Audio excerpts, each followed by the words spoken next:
Okay, I know you expected an old speaker. Speakers like these are generally much older in age, but I like to think that I'm younger. I love to take opportunities like these to talk to young students like yourself. I would never give up on something like this because this is something I missed when I was in school. To give you a little bit of background, other than that very flashy introduction of what I am and what I do, I am a proud product of Good Nature Education Academy. It's a school in the western suburbs. And then on, I spent most of my time basically building and inventing things. I'm an inventor really. And entrepreneur part comes much, much later in life. But I started off, in school just like you, when I was sitting in one of these benches. And I was wondering where I'm headed in life in, let's say, 7th, 8th, or 9th grade. Back then, I mean, I'm talking 2004, 5, 6, 7, I had no idea what the world holds for me. I had no idea of my place in the world, of how loud my voice is and how well it can be heard. To give you a perspective of what it was, I had a stutter in school. It was a bad stammer. I couldn't spell out the words with S and P, and my confidence was shot basically, and I was just a very shy, reserved child sitting in the back of any kind of meeting, any kind of conference. From then on till the journey here, there are a lot of factors that have helped, punch up my confidence, that have helped me come out of that, little bit hole and try to understand where the world is going and where I am a part of it. Firstly, how many of you have attended DAIS 1 before? How many of you are delegates of DAIS? Oh, wow. Okay, that's big. So, what was not a part of my introduction is that I've spent 15 years of my life doing NUNs. I'm nearly 350 plus NUNs down. Including delegating, chairing, executive board member, everything, in and out, organizing, everything like that. And I think that was one of the turning points of my life, and I love that I'm here at DAIS to talk about, NUNs specifically for just a short period of time, because DAIS 1 is considered one of the best, right? It's considered one of the biggest and the highest quality NUNs out there. So I felt that NUNs are the way, if it could help me come out of that entire phase of being a reserved shy child, I think NUNs can help anyone and everyone. And that's how I started off my journey. Someone in my school pushed me to do one NUN. In fact, I'm talking about 2006, where there used to be only one NUN in the whole of India. It was Jamnabai Narsi, GNS NUN. And I delegated there. For 3 days, I spoke for 90 seconds. And out of 90 seconds, I only maybe uttered legible words for 30 seconds of it. And then I gave a good speech, I think so, I'd like to think so. But the important bit was going to the second NUN, not the first. Because the second one requires real courage. Once you failed in the first, you don't have a lot of confidence. But my teachers, my professors, my peer group, they consistently pushed me to do NUNs more and more. And I kind of defeated my speech impediment. I was dyslexic as well in school. I got out of that as well. And all of that was because of the confidence of learning how to public speak, right? Let me talk to you a little bit about what my journey has been as an engineer or something like that. I firstly believe that schools are not meant to teach you special skills. As much as schools attempt and educational institutions really give it a shot, that they will teach you all of these amazing vocational skills, and schools are basically meant to build a foundation for you. I realized in my journey as an entrepreneur, as growing older and older in terms of business, as well as a successful pilot, a successful inventor, and whatnot, that the skill you require to succeed in life is not really, you got to be the best academically, or you have to be the best public speaker, you have to be the coolest guy in school, or you have to be the most funny, or whatever. No. The most important skill of being successful in life is that you have to be a kind human being. You have to be a good human being first. And I believe schools lay that foundation for you. So school was meant for that. Then in my 4 years of college in BTech in SRM University, Chennai, where I learned aerospace engineering, I learned how to build things from my hand, is when I realized my true potential of being an inventor. That I love tinkering things with my hand. I love breaking eggs to make omelets. Now, I'm not a good chef. That's not what the analogy is about. What I mean to say is that anything and everything that flies, that gets airborne, that is able to, create a huge explosion, that was my kick. And I loved doing that in college. I remember in college, I was trying to make rocket fuel without anyone's permission, of course.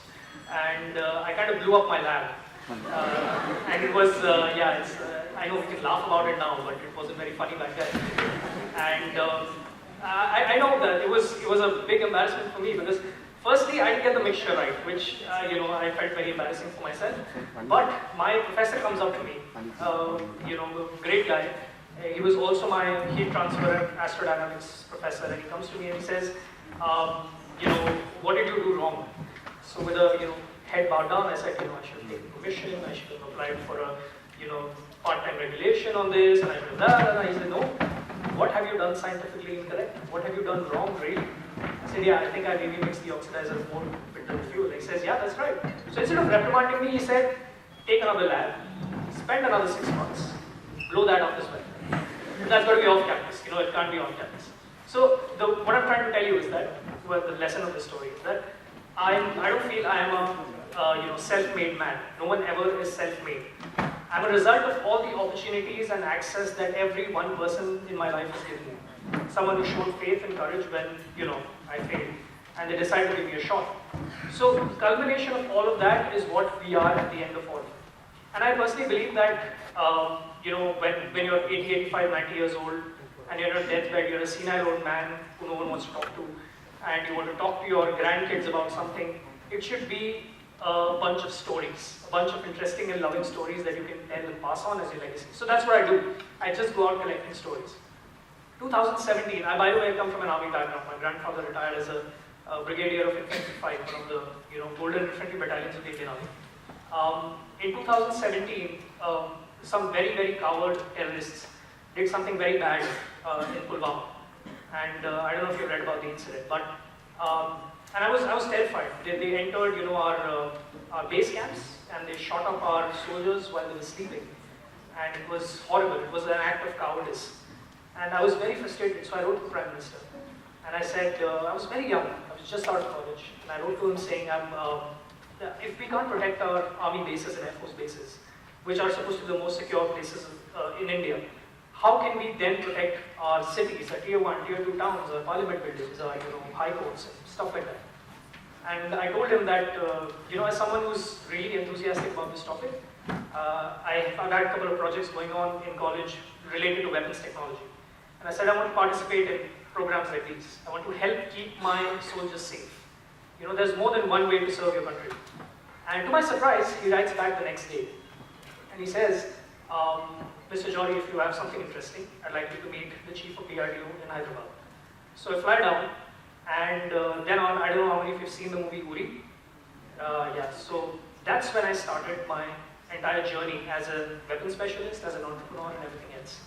We built drones that were able to protect our forces, at the front lines.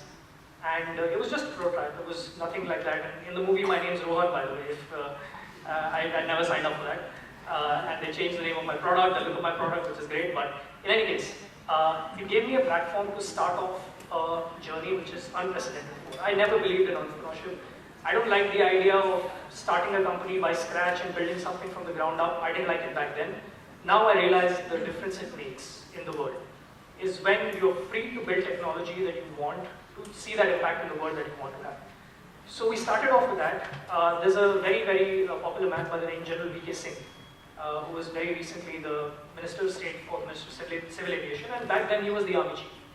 So he looks at my technology, he sees that it's operational on ground, and I'm in a room where I'm giving a presentation, and sitting in the front row is the chief of a couple of companies out of Israel. I can't take their names, but they're very famous and popular guys in the world of defense. And I give my presentation. It's an animation of what I'm trying to do. I'm trying to build, projects and platforms.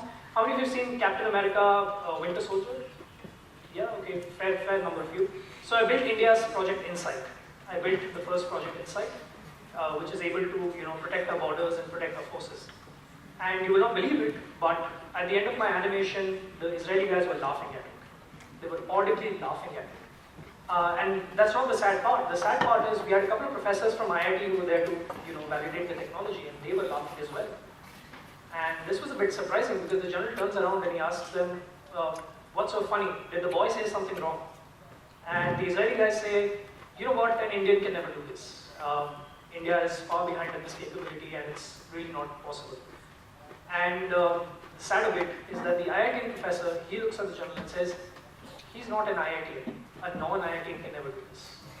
And this was a big turning point in my life for me. Because I knew I not only had to prove that, someone from a fancy privileged background or someone with a brand name behind him is not, is capable of doing things like this, but I also had to prove that India is ahead of its time. So I went up to the general and said, give me 6 months to build a prototype and show you it's working in a live trial with the Indian Army.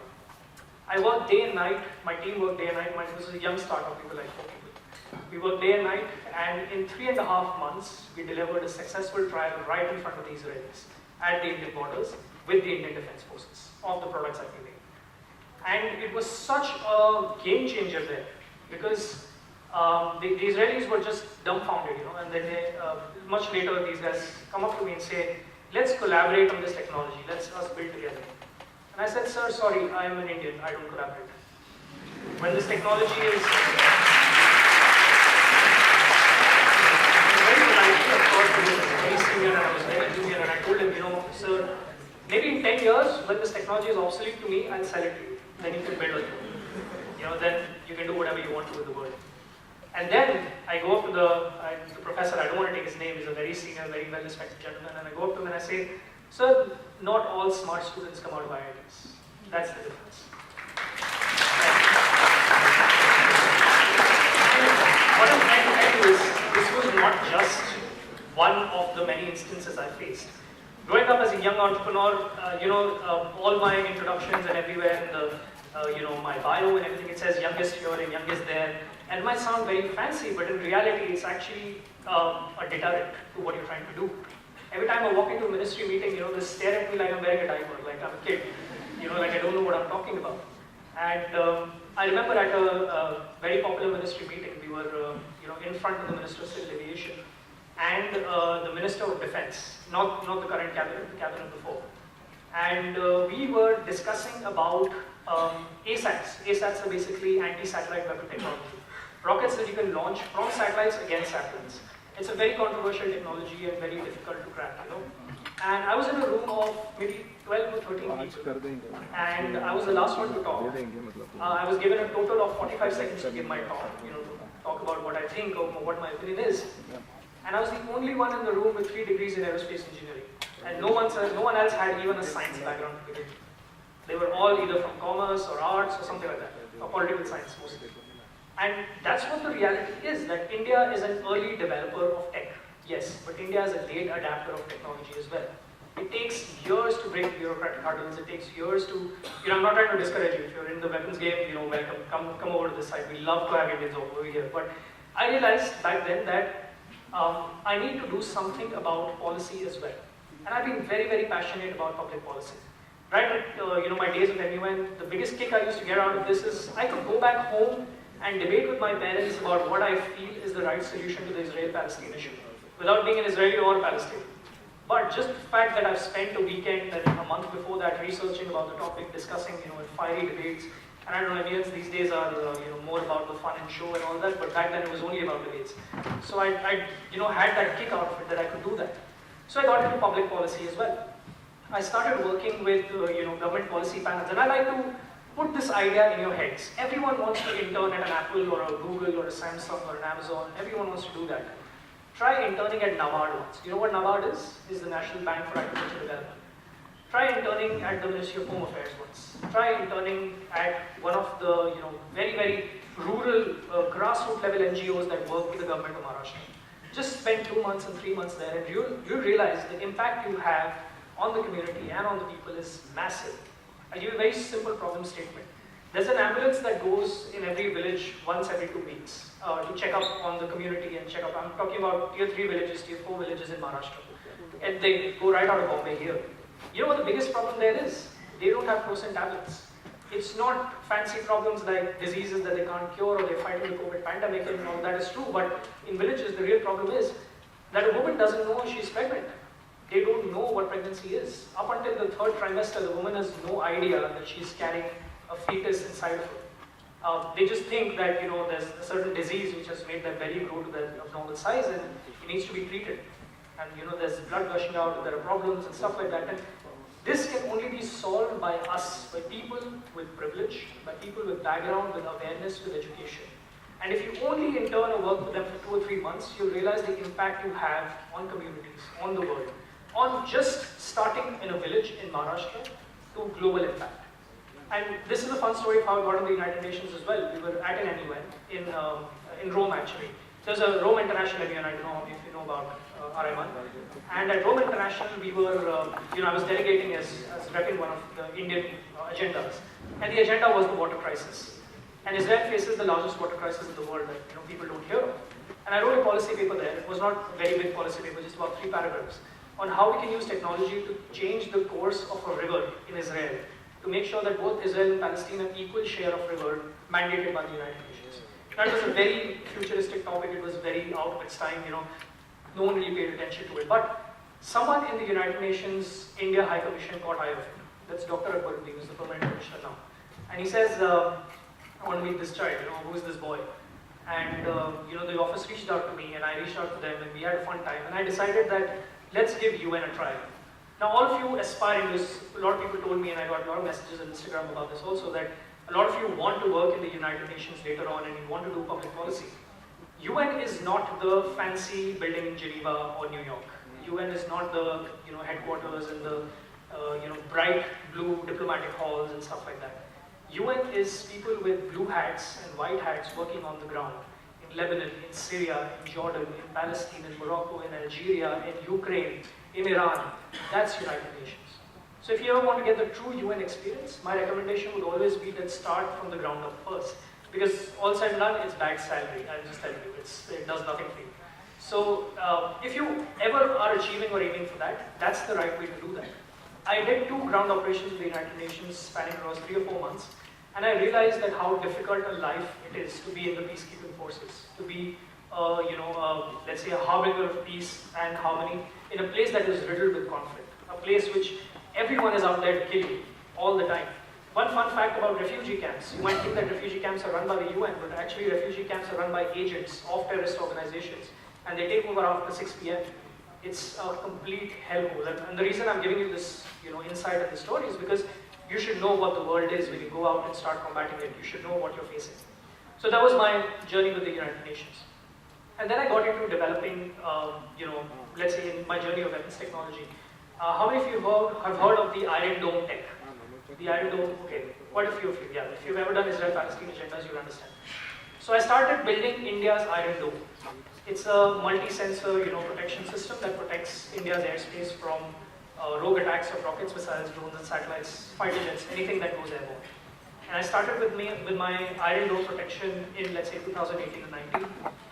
Back when this technology was unheard of, actually this technology is still today unheard of. A lot of you may not have even come across it because it's all actually 15 years old, but it's pretty fancy and pretty new. So I started building that, I started getting into that game, and I started doing things that were out of the niche, that took a while to navigate through, that took a while for people to understand what this tech is and what it does for the public and common man. For example, today, we work with the Mumbai police, we work with the NSG, we work with counterterrorism operations. I myself have been a consultant to the anti-terrorism squad of Maharashtra police. And in individual of these events, what I'm trying to tell you is that maybe that people are not ready for this technology. Maybe the world is not ready for this technology, but that doesn't mean you don't start building it. If you have a dream, if you have an imagination, go at it, and you might see success, you might see failure. And let me tell you this about my journey in entrepreneurship. A lot of it sounds very fancy, a lot of these introductions are great, but successful people have failed more times than they've succeeded. And that's one of the biggest lessons I learned after starting a company in this field. That if I'm going for 10 contracts, 15 or 20 contracts, I will lose 19 of them to get just one. And that is a good ratio. It's a good ratio when you start off early on, when you don't have financial muscle or political backgrounds or whatever. I don't come from a very let's say well-connected family. Just a normal middle-class boy who wants to blow stuff up. That's kind of my, rather I would say that's my simplest introduction out there. And then over and across my journey, my grandfather, actually I'm third generation in aviation. My grandfather used to run helicopter ops for Pavanans in Bombay. My father is a helicopter engineer as well. And something just clicked in me in 2017 and 18. I remember back then, I was going through a very difficult time in life, medically speaking. I was taking a lot of stress and I was in the ICU in and out for 4 or 5 months. And I realized after getting out of the bad phase of my life that if I have hands and limbs and a working brain, I can do more in the world than what I'm put on earth for. And what is my higher agenda? Which is when I got a taste of the cockpit. I got to sit inside a chopper cockpit of the Indian Army. And I got to fly with an Indian Army pilot. All I can tell you is when you fly with the Indian Army, wear brown pants. So when you land, no one can see what's gone wrong with you. I'm just telling you that. They're daredevils, they fly crazy well. And I realized if I have the capability to fly, I can help save lives. I can help impact the community in a larger sense. So I got into helicopter flying full time. I became a pilot, I got my license, I got trained as a rescue chopper pilot as well. That is, I would fly into, and I say very often, a lot of people ask me, why did you become a fixed wing pilot? Flying Indigo, Air India, flying, Emirates, flying all these Airbus, Boeing aircrafts. And that's a very fancy life, by the way. If you've seen influencers on Instagram, there's a very, very fancy life. But here's what I believe. If you're ever in trouble anywhere in the world, a plane can fly over you and drop flowers, but a helicopter can land and save your life. And that's why I decided to become a chopper pilot. And it is one of the most thrilling experiences of my life. And early on in my journey as a chopper pilot, I used to feel very confident, in fact overconfident too. Because, I might not be a good son or a good grandson or whatever, but I'm a great pilot, I know that. And then, when I sit in the cockpit and I'm able to do all these fancy stunts and I'm able to, pull off crazy maneuvers and it's all very Instagram worthy, I get all that. Until I faced my first in-flight emergency, flying out of Lonavala. There's a resort there called Della Resort, I don't know if you've heard of Della. Yeah. So I'm flying out of Della, I've just dropped someone off, and Della is at the edge of the cliff. And as I'm flying out of the cliff, my engine goes down. I have only one engine and my engine fails. And I have no speed left to turn back and land where I came from, so the only way is forward. And I dip, I'm around about 3,000 feet, I dip and I fall down at about 200 feet. And at 200 feet, I regain control. I find an empty, spot or at a hilltop, and I just barely scratch the surface and make it. And I land, and I shut my chopper off. And I'm just sitting in silence for half an hour, thinking that this could have been the last day of my life. And the reason I'm telling you this story is because that day I learned an important lesson. That you might feel you're the best goddamn pilot in the world, that you're the best helicopter in the world, you're the best aircraft, the best team, but Mother Nature is always the boss of you, always. The day you start thinking you know everything is the day you die. So from that day on till the rest of my life, I always call myself a student of aviation. I'm never an expert, I will never be an expert. Even if I'm flying for the next 50, 40 years, I will always be a student, humble in my learnings, and I will always keep on learning. And that's one of the lessons I learned the hard way. And my problem in life has been that I've always learned lessons the hard way. There are people who tell me things that you should do this, shouldn't do that, but I don't think. So again, one of those character flaws aside, that's one of the joys I found in being a man of aviation. And I'd like to recommend this to all of you young ones out there, that if ever in life you feel that you don't have control of things going on around you, get into a cockpit. Try flying an aircraft once and see what freedom really feels like. It's going to change your mind, it's going to change everything about it. Right? And of course, before I get into Q&As and discussing and having a very live session with you guys, I just like to recommend one thing. When it comes to public policy, all of you are very smart, very well-read, very have the best access to resources and knowledge available currently in the world today. And this generation, your generation, are seeing problems and will see problems that the rest of the world has not faced before, ever. Nuclear weapons are getting stronger. We are become close to the brink of war. Every time one country goes into conflict with another country, and all of you know this because you read about it on a daily basis. You have more access to the total knowledge sum of the world than any generation before you, which is my recommendation to all of you. Try to put that to good use, to the use of your community starting now, starting today. When you go out do MUNs, after you do parliamentary debates, after you do moot courts, a lot of you do moot courts as well, I know. A lot of you are aspiring to be law students as well.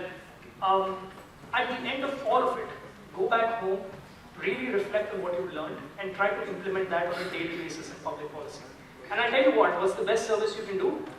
If, let's say, you can't go out to the United Nations, you can't impact the world that way yet, maybe you're young, you can at least talk to your parents, your older generations, your grandparents, anyone who's of a legal voting age, and you can convince them to vote in a different direction, a direction you feel is good for the youth, good for the future, And that itself will be a very, very big point of impact. And I'm telling you, it's going to change the world one student at a time, you at a time. You guys are the future makers of the policy of India today. Maybe the policy you make doesn't impact you and your community, it impacts other sections of society. But if you put your heart and soul to it, you will always do the magic trick. Lastly, I enjoyed a great life in the US. I was with NASA for 2 years. I helped launch a couple of satellites with them. Great salary, great working, and they were giving me a Tesla, so nothing beats that. But everything was great. And then I realized that if you want to grow 1x to 100x in the next 5 years, there is only one country in the whole wide world which will allow you to do that, and that is the Republic of India. There is no other country where you can grow 1 to 100x starting today.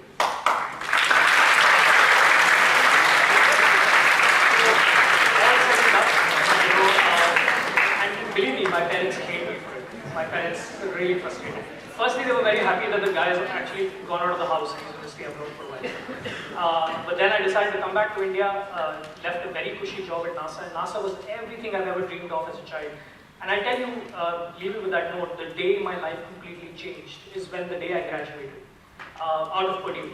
And Purdue for me, the 2 years of experience, at NASA and doing the masters and doing an MBA together, I was doing 2 degrees simultaneously. It was highly intense. I don't recommend it. But after the entire process got over, the last day I was leaving college, my flight was in the late night that night. And I spent the afternoon roaming around the campus by myself. It was a Sunday, it was empty. And I entered the Hall of Engineering at Purdue. And right in the bottom sections of the names of the students who graduated out of the astrodynamics class of 2020, and I see my name, the slate being put in there, Captain Aman Johari, class of 2020. And that felt nice. That's a good achievement to have, getting out of astrodynamics, because all my teachers at Purdue were astronauts, by the way. And learning from astronauts in itself is a big deal. But then my eyes scroll up, and I go to the top 30, top 40 names. And in those top 30 and 40 names are the names Neil Armstrong and Buzz Aldrin. And this is where I just sat down. I could not take it. It was such a big revelation for me that my name appears in the list of where, I don't think I'm even considerate of being part of that list where Neil Armstrong appears. And I realized that when you go out in the world, you carry the burdens with you. You carry the branding with you attached to for life. So when you go out, in the world right after this, you will always carry the name of DAIS with you, your products of DAIS. Likewise, I feel I'm a product of Purdue University. It is a big responsibility, because every time I screw up, every time I make a fool of myself, which I do a lot, a lot of you follow me on Instagram, so you know that, and I do make a lot of memes and stuff like that. But every time, the raw material access in India is very limited, or especially technology related to very high-end stuff. Anything with an atomic number of more than 111, you don't get in India. It's not available to the public. We have huge, massive resources of it, but it's just not available in India. So for raw material, I do have some JVs, but I strictly avoid the C and P word. Never collaborate with our, let's just say land neighbor, because this video is being recorded. So I never collaborate with your land neighbor, but yes, I've got a couple of joint ventures only for the JVs, but that's only meant for specific, very, very, very, very specific, very tiny raw materials, accessible to less than 1% of the tech I make.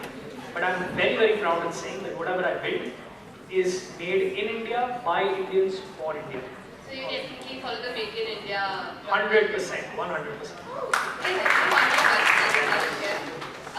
How have you been able to expand your company? Like, did you visit exhibitions? Did you reach out to companies abroad or something like that? Or internally as well? Like, did you go to like Curiosity or other exhibitions and that usually take place for defense specifically?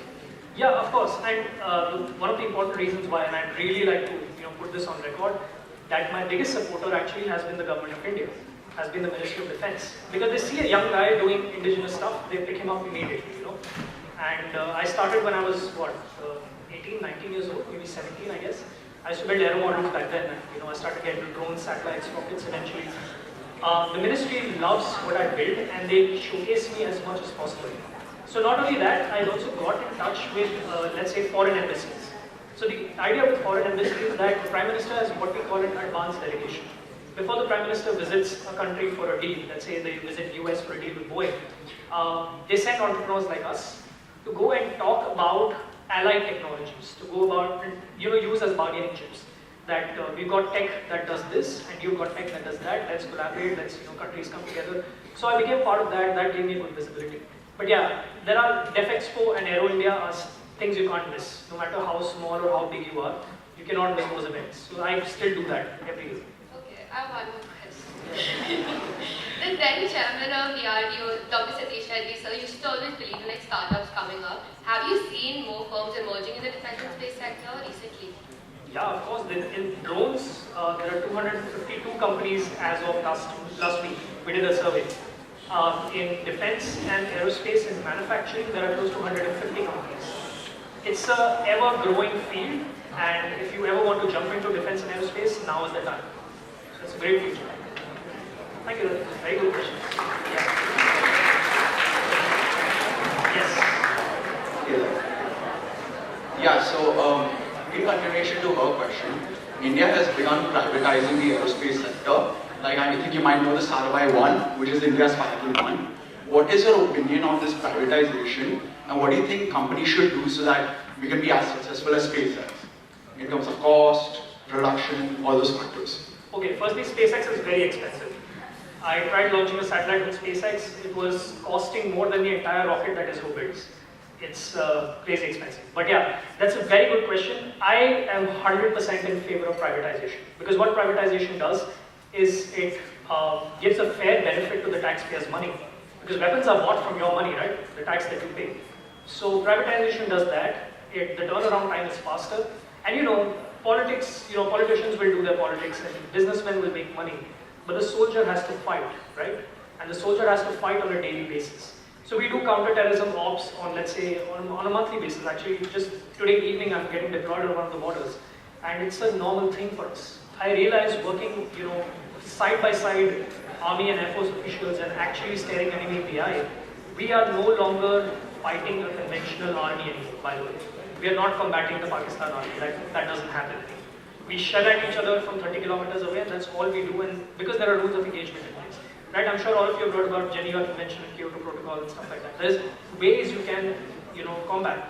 Our live combat, 100% of the time today, are with anti-state organizations, with non-state actors, with terrorist organizations, right?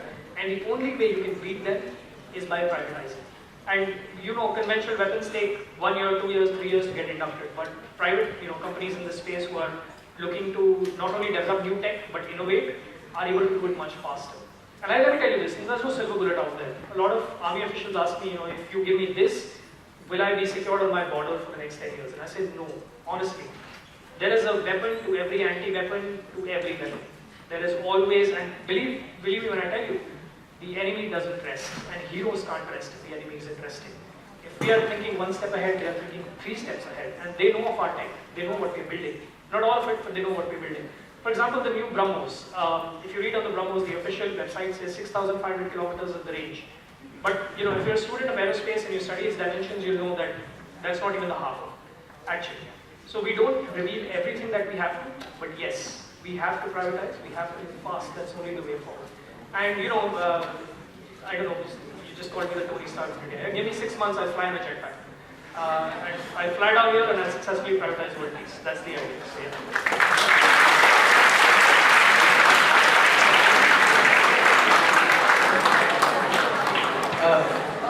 Yes.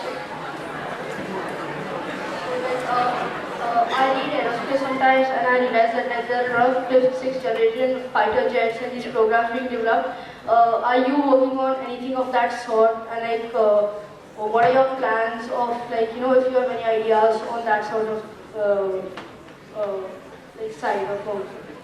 Okay, so FGFA programs and SGFA programs are highly controversial. Firstly, even if I was working on it, I won't be able to tell you. But all that aside, let me not curb your enthusiasm.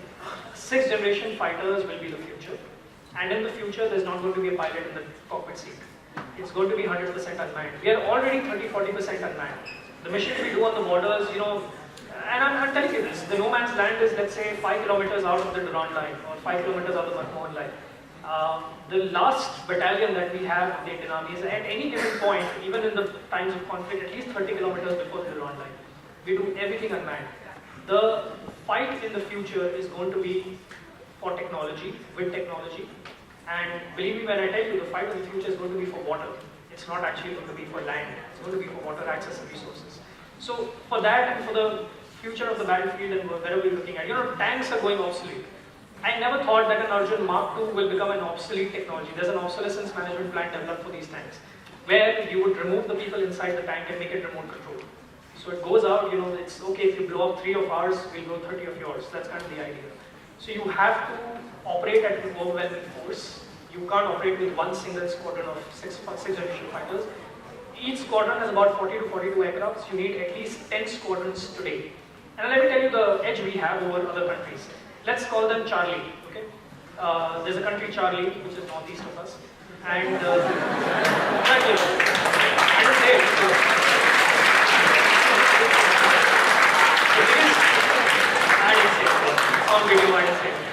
The biggest advantage we have over Charlie is that while we operate out of Daulat Beg Oldie or Ladakh or Leh or one of those areas, our squadrons are based far south in Punjab, in Sangrur, in Patiala, in Chandigarh, right? Which is fairly sea level. It's about 1,000 feet above ground level pressure. Our engines of LCA Tejas are able to start at that altitude. But the Charlie's fighter jets, I won't even call them names, they are not able to start at those altitudes. So they have to start out of, cities much, there's a city that rhymes with caging, again. they take off out of caging. By the time they reach the battlefield, they've already wasted half of their fuel. So they can't carry refuel tankers. It's a real problem, right? Mountainous terrain and high altitude terrain is a real problem. So 6th generation fighters are the future, and let me tell you, India is well ahead of that curve.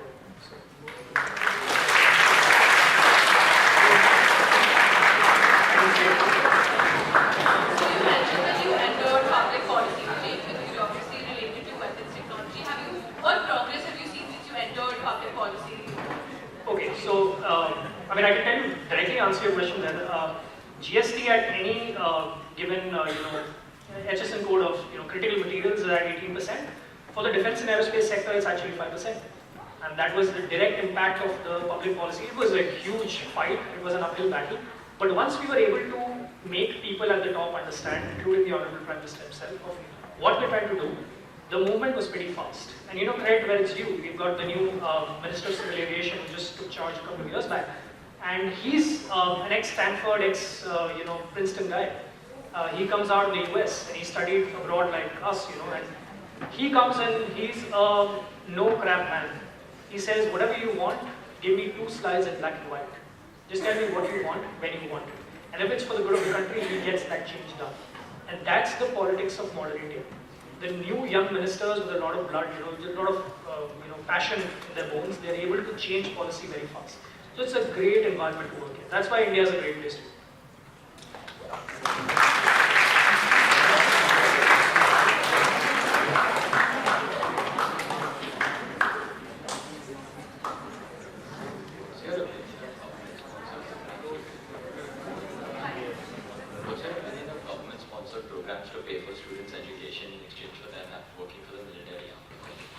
Oh, it's a very hit program in the US. It works great.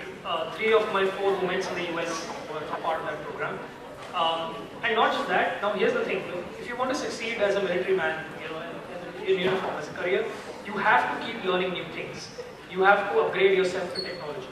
And I feel there's no one else more than uniformed service officers who deal with technology on a daily basis than any other people, right? So, education and access to new technology is a requirement in the military today. India hasn't officially adopted that program yet. There is a version of that program called the Agniveer program, but the Agniveer is limited in its way right now. I think it's a great path ahead because, and I'll tell you this, if ever you feel lost in life and if you have age on your side, go join the military. Don't think twice, whether it's the Navy, Air Force, the Army, or the Coast Guard, or even the paramilitary, go join. Spend 5 or 7 years in the military, and it will make you a person who can face any challenge in life. It's a great professional organization, especially India. So I feel it's a great program, except it needs a little bit of push. The Agniveer program was championed by the late General Bipin Rawat, CDS, PVS, PVS, and CDS. And he was a great man. He was sort of a mentor to me also. So I feel very emotional talking about him. But he was one of the smartest soldiers of our time who believed in that program. And I feel if he believed in it, that's definitely got merit. So yeah.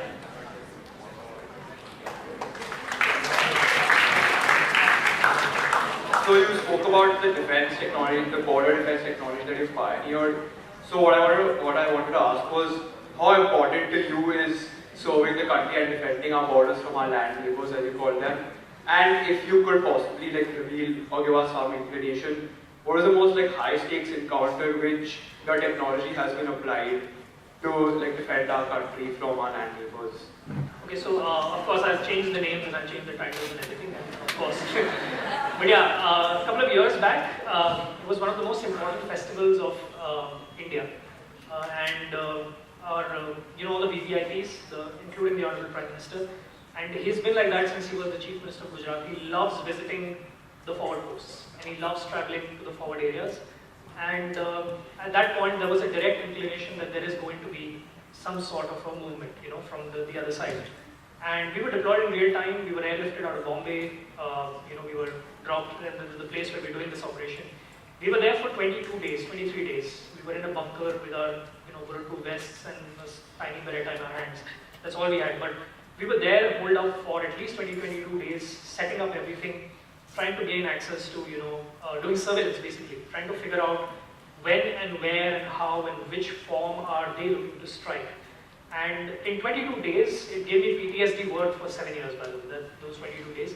But it was enough to know that the enemy is thinking 3 steps ahead, 5 steps ahead even. They've got tech that is so advanced that it's impossible to defeat.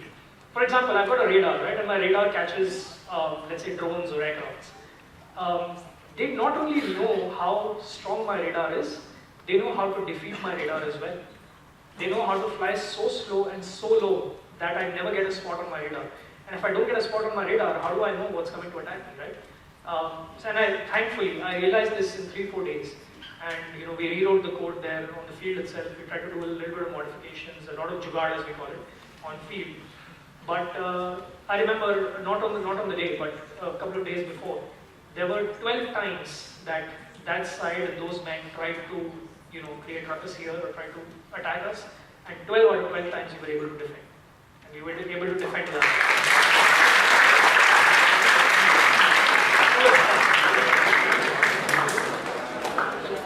Hi, Justin, how and when did you get your the title of captain? Okay, so ideally you get the title of a captain maybe. There's no firm standard out of it. Some people in Indigo, for example, in Indigo you get it after you graduate from first officer to captain, commander of the flight. At Air India you get it when you first start off in international sectors. So different airlines have different rules. But I got the title of my captain, the captain tag, maybe after my I was 120 hours into training. And I remember I had an emergency in the US. I was flying for Indiana Air Search and Rescue. And we flew in record time, we were able to successfully complete the mission, and I was alone in the cockpit when I was flying. Usually I have assistants or I have someone to guide. And when I landed, I was still a student, but I landed and I was sweating and I was just, panting, and I couldn't get the sense of what I've just done. I've flown a very difficult, near impossible mission in twilight hours, when it's late in the night, things appear closer than they are, so you have to adjust your senses, and very difficult. So the instructor comes up to me and says that every time a pilot in command earns the title of command, that's when you get the title of captain. So I think since then, he's honored that he bestowed that honor on me, so I guess that's when that happened.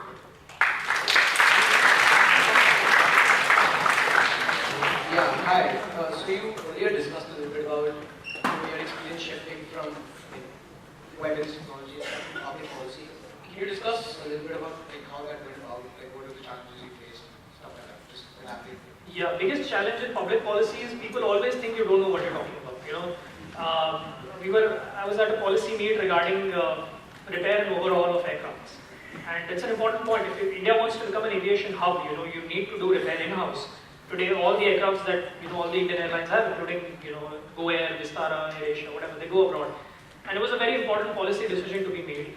I was very fortunate to be part of that policy panel.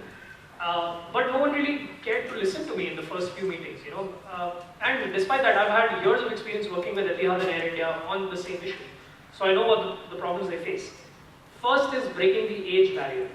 A lot of times the bureaucracy and the people up there, they will always value experience in age more than experience in tech.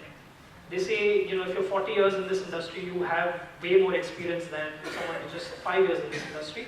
Somewhere that holds true. I believe in that too. I really value experience because I come from a military background, so I know what that means. But all said and done, the modern India and people like you, students like you have more access and more exposure than anyone else. And I say, while it might take you, 30, 40 phone calls to find out what Boeing or Airbus is doing, it will take me one Google search. It will take me less than 10 seconds. And that kind of mindset change took 6 months to 8 months, I think, when I was working on policy. I'm still a part of the FICCI Drones Committee. I'm part of SIDM, defense manufacturers, CIA, blah, blah, blah, all XYZ, institutions. Breaking the age barrier is one, then breaking the tech barrier is the other thing. When they don't value your technical experience as anything else. So you have to kind of keep pushing, keep convincing. It's a lot of back and forth, give and take. But if you want to get into politics and policy, please do so with a smile on your face, because a smile will go a long way. If they ever see you frustrated or flabbergasted, they're going to kick you out of the room. So that's what I realized. Just go out with a smile and do your job.